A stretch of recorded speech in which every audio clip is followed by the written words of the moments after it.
এই মুরব্বি, তোর ছাওয়াল আমার কাছে বন্দি। তোর ছাওয়ালক যদি বাঁচাবার চাস, তাড়াতাড়ি 1 লাখ টাকা নিয়ে টয়লেট মোড়ের পিছনে আয়। হ্যাঁ এনে কি কর বাবা? আচ্ছা আচ্ছা বাবা, আমি দেখতেছি কি করা যায়। ঠিক আছে সোহেল, ওই যে তোর ছোট ভাই সোহাগ ও কিডন্যাপ করছে, 1 লাখ টাকা চাইতেছে, তালিকা ছেড়ে দিব। আমরা থানায় যাই। আব্বা তুই এটা কি করলু? কি করলাম মানে? আরে তোর ছোট ভাই কিডন্যাপ করছে, ওকে ছাড়ান রাখবো, চল থানায় যাই।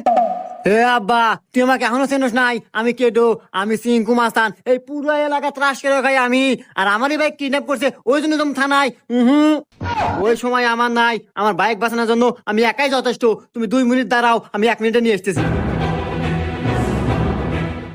এই মুরব্বি, তোর 2 ছাওয়াল এখন আমার কাছে বন্দি।